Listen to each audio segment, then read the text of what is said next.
C'est maintenant l'heure de notre page santé. Ce soir, nous nous intéressons au business de la malaria, le paludisme. Chaque année, cette maladie tue environ 500 000 personnes, 90% en Afrique. Il n'existe pas de vaccin. Un réalisateur belge s'est penché sur le marché des traitements contre le palu et en a tiré un documentaire intitulé Malaria Business. Bernard Crutzen, bonsoir. Bonsoir. Merci d'avoir répondu à notre invitation. Alors, dans votre documentaire, vous laissez entendre que le paludisme, finalement, pourrait être éradiqué en Afrique si les enjeux économiques pour les firmes pharmaceutiques n'étaient pas colossaux. On va en reparler, mais on va d'abord regarder un extrait de la bande-annonce de votre documentaire.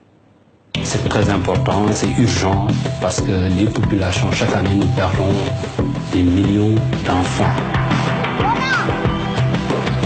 We'll have to have drugs and vaccines and other things to do these eradication.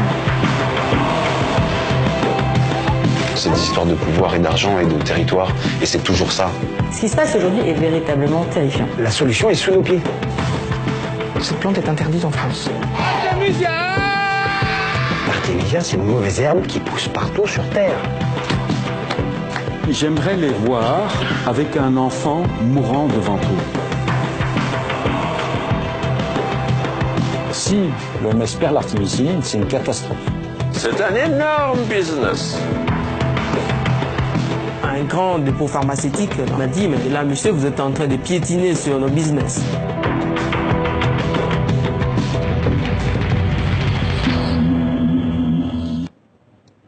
Bernard Crutzen, le paludisme en Afrique, c'est d'abord une histoire de gros sous, c'est ça que raconte votre film? Oui, en fait, c'est peut-être aller un peu vite en besogne de dire ça. Disons qu'on a l'impression qu'on pourrait faire plus, notamment si on faisait confiance aux Africains eux-mêmes, parce que ce sont quand même leurs enfants qui meurent. Et donc, ils ont trouvé dans l'artémisia une plante, un moyen de soigner bon marché les populations. Et pourtant, on a l'impression qu'il y a une résistance de la part des Occidentaux, surtout à travers l'OMS. Alors, on peut penser que c'est parce qu'ils veulent protéger le business des firmes pharmaceutiques. Alors justement, c'est vraiment cette plante qui est la vedette finalement de votre documentaire, l'artémisia. Qu'est-ce que c'est, d'où ça vient? Alors l'artémisia est une plante originaire de Chine. Les Chinois la connaissent depuis 2 millénaires, ils s'en servent, ils la consomment. On a remarqué qu'il y avait des populations en Chine qui souffraient pas du tout de la malaria, c'est celles qui consommaient cette plante en tisane. Alors elle s'est révélée aux Occidentaux durant la guerre du Vietnam, parce qu'en fait les Nord-Vietnamiens prenaient cette plante pour se soigner. Et étrangement, les Occidentaux n'ont pas embrayé en disant tiens, on pourrait en faire quelque chose. Il a fallu attendre que les médicaments occidentaux, donc la chloroquine, ne fonctionnent plus, pour qu'on se réintéresse à cette plante. Et alors, comme toujours, l'obsession des laboratoires, c'est d'isoler une molécule, d'isoler un principe actif, comme on dit, et d'en faire un médicament pour pouvoir le commercialiser. Alors qu'en fait, la plante elle-même était efficace, est toujours efficace, plus que les médicaments. Et même la recherche sur cette plante, c'est ce que vous montrez dans ce documentaire, finalement est freinée. Apparemment, on va écouter le témoignage d'un chercheur congolais. Il réalisait une thèse, c'est un chercheur de la RDC, il réalisait une thèse en France. On écoute comment les résultats de ces études ont été perçus. Ils ont vu que la tisane avait un meilleur résultat que les ACT, et on nous a fait montrer que les différentes firmes pharmaceutiques risquent de couper leur appui. Et on a trouvé qu'il y avait orgueil au demi-fonction. C'est un témoignage qui est à peine audible. On se dit qu'on n'ose pas croire que cela puisse se produire au XXIe siècle. Pourtant, il y a des tas d'études qui ont été faites depuis presque 15 ans maintenant sur la plante, au Cameroun, enfin dans beaucoup de pays, en Amérique du Sud. Elles concordent toutes à dire que cette plante fonctionne très bien contre le paludisme, et pourtant l'OMS continue à faire la sourde oreille au nom du principe de précaution. Alors je peux tout à fait comprendre, parce qu'on ne peut pas faire courir de risques tant qu'on n'a pas toutes les preuves que cette plante fonctionne. Mais pendant ce temps-là, il y a des millions de personnes qui continuent de mourir. Donc je pense qu'à un moment, le principe de précaution, il faut pouvoir s'en débarrasser, entre guillemets, au profit des populations. Donc c'est un enjeu. Je dirais qu'il y a une lutte entre l'humanitaire et le commercial derrière ce film. Vous parlez du principe de précaution, c'est-à-dire que dit l'OMS exactement? On ne peut pas donner ce médicament, enfin on ne peut pas donner cette plante parce qu'on ne sait pas si elle peut pas être nocive à un moment ou à un autre, c'est ça? Exactement. Donc le principe de précaution, c'est de dire tant qu'on ne connaît pas toutes les propriétés de cette plante, il vaut mieux pas l'utiliser. Sauf que ça fait 2000 ans qu'elle est utilisée en Chine, on sait qu'elle n'a pas d'effet secondaire, on sait qu'elle n'est pas toxique. Donc je dirais prenons le risque à la limite de l'utiliser parce que le risque est moindre que d'utiliser des faux médicaments. Parce qu'en Afrique, il faut savoir qu'un médicament sur 2 est faux. Donc quand une maman va chercher un médicament antipaludique pour son enfant, elle n'est pas sûre non plus que ça va fonctionner. D'autant plus qu'il y a des effets secondaires, il y a des résistances qui apparaissent. Donc je dirais que les arguments qui valent contre la plante valent aussi contre les médicaments. C'est là qu'il y a un dialogue de sourds entre les défenseurs de la plante. Dans ce documentaire, on voit, puisque vous avez pris plusieurs exemples finalement, vous montrez que cette plante a été utilisée sous plusieurs formes. D'abord sous forme de tisane, elle a été bu sous forme de tisane, et par plusieurs personnes dans des circonstances différentes. Est-ce que vous pouvez nous expliquer ? En fait, oui. Quelle que soit la façon dont on absorbe la plante, ce qui est important, c'est d'utiliser la plante en totum, c'est-à-dire avec toutes ses particularités, sans essayer d'en isoler un principe actif pour en faire un médicament. Donc moi, personnellement, pour ce tournage, j'étais au Congo, j'étais en Guyane, à Madagascar, au Sénégal, ce sont tous des pays touchés. J'ai pris que ça, je n'ai pris que cette tisane pour me protéger du paludisme. Je n'ai pas pris les médicaments comme le Lariam, qui est fortement décrié. Le point de départ de ce documentaire, c'était, je crois, d'enquêter sur les effets secondaires d'un médicament qui est amplement commercialisé, un médicament antipaludéen.